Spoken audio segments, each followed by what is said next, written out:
How did I take this dramatic portrait in direct sunlight with minimal equipment? I can show you how to do this with just one off-camera flash, a few simple techniques, and some simple edits. I'm Josh from FB Imaging and fbimaging.com. Stick around and I'm going to show you how.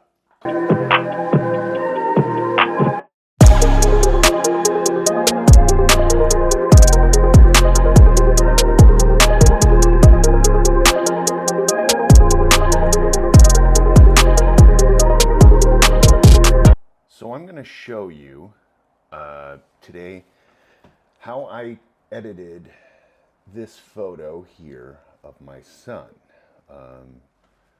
Right now I'm using my editing program, Luminar Neo, and you can see this is straight out of camera. So if I go in here, first thing I'm going to want to do is, because it's a raw photo, it has a ton of information in there, but I got to bring that out. So I need to go into the develop section, develop raw, and I want to get a camera profile that's going to bring me a good starting point. So as I'm seeing this, I can see that I have this all underexposed. Obviously that's pure white. So the first thing I can do, if I wanted to do that, is take this and make sure I have my color balance correctly, and I can play with that as I want. So I'm going to bring up the shadows just a bit. And I don't want to mess with my exposure very much. So then I can bring out the contrast or I can bring it down. I prefer to bring it down in this instance, okay? So as I'm doing that, you're starting to see that I still have this background nice and taken care of, but I want to see some of the detail in the background. So I'm going to bring these shadows up just a bit. Now, I like to probably a little bit oversaturate, and it kind of warms up some of this thing. So I like the natural color that it's bringing out in his skin and all of that that's going on, and sharpen it up about 50 there. Usually I don't like to go too much more than that. Reduce some of the noise inherent to it, and then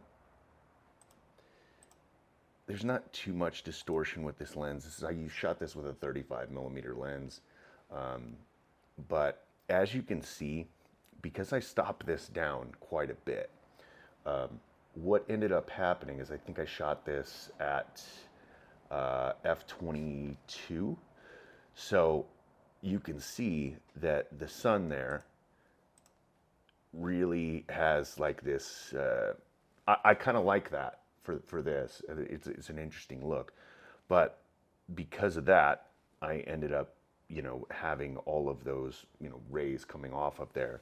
So if that's not something you like, if you're going to be shooting, let's say a long exposure at night and you're going to have some lights in the background and you're going after a certain effect and you want to have a large depth of field, you're going to stop that aperture down, and you're going to have to obviously go with a much slower shutter speed to get the light that you need. But it's going to have effects like that. It can be distracting. In this instance, I think it adds to the photo, but it's not always going to be the case. So do I like that?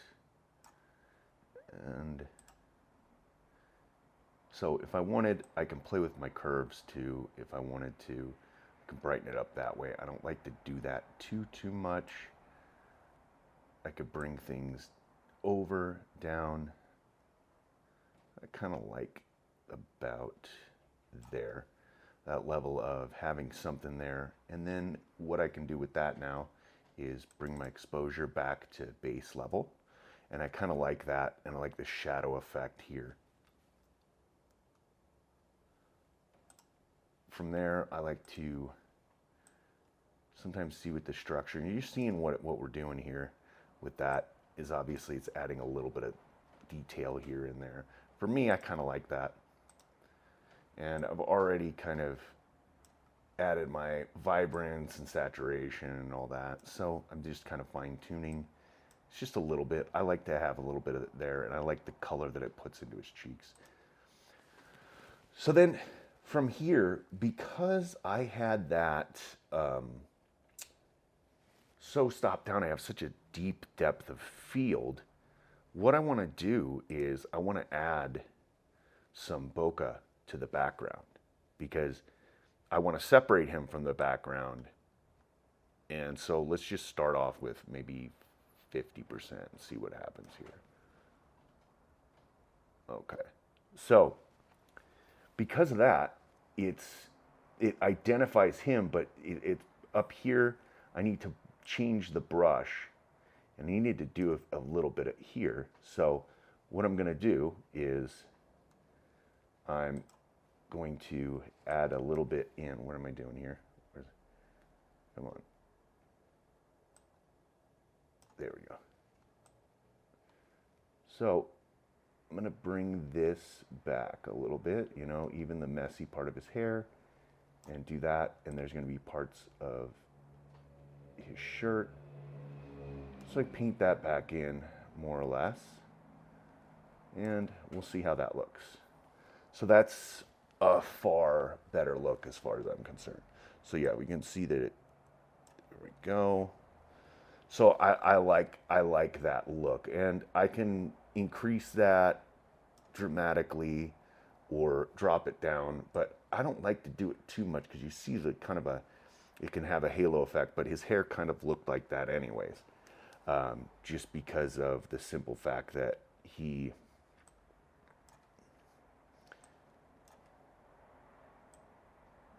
hair was a little bit of a mess anyways. What is going on here? There we go.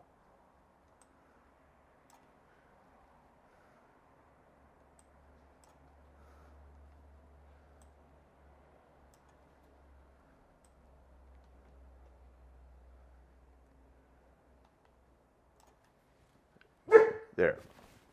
That's a little bit more what I'm looking for.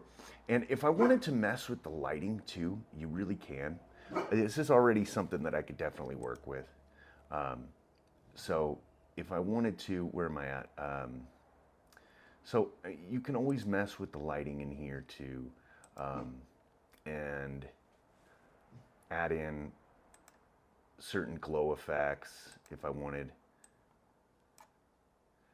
And that's going to change it. But I'm not really trying to alter too much of this.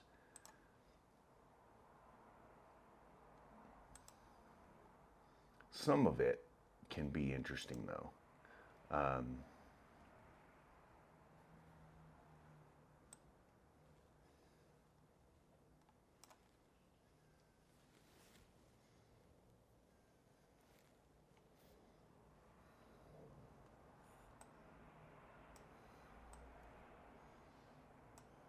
See, and I can also bring him out a little bit like that. That's kind of nice to bring him into that sort of to highlight him. And you can do all this as you see fit.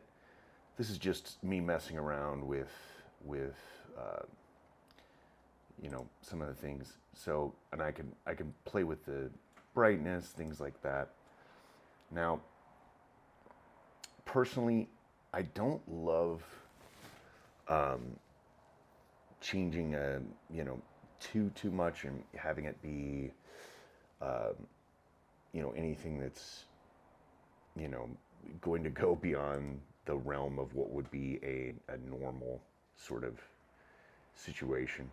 But I have done some things with certain elements in some of these photos before. But one thing that I might like to do is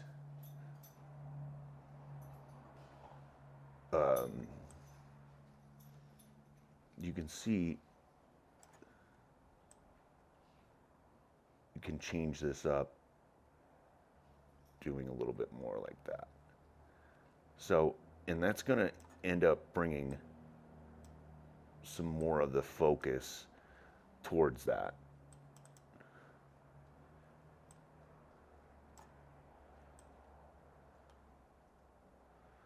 I don't really need that, so just end up doing that. These are all things that you can change if you'd like. Lower the noise, that sort of thing. I always do this just to bring everything all together.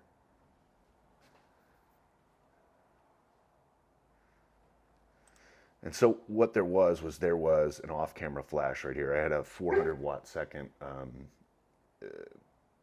light sitting up there with a reflector dish, and I had a grid on there to try and focus more. That I think it was a 30-degree grid that I had on there. And you can also do this if you wanted, instead of cranking up my shutter speed the way that I did. I think I did the 1/2000th of a second. You could throw an ND filter on there, but you're probably gonna need something in the realm of like a 5-stop ND filter to kind of get what you need to get from that. So that's something to definitely keep in mind. And if I wanted to use the AI Enhance tool, it's just gonna really brighten it up a bunch. And I kind of prefer it a little bit more moody like that. But you can do things to your own liking. And then if I wanted to change up the sky, there's a million type of things that I could do if I wanted to add that in. But I don't want the sky to be part of the focus of this. I just want to keep it all on him. So, and then if I want to crop it, I can crop that in. Personally, I kind of like that. But maybe if I wanted to bring it in a little bit, I could make the focus more on him. And if you wanted to make this something that you might want to put onto, you know, a social media feed, you could drop it in, something like that, you know, but keep him in the center of it, and apply it like that. So as it applies that crop, you can kind of see. But I'll show you kind of where we started and where you ended up. And there's a million different ways that you can do this. It's not very difficult to change some of the things on here pretty simply. But what's going on here?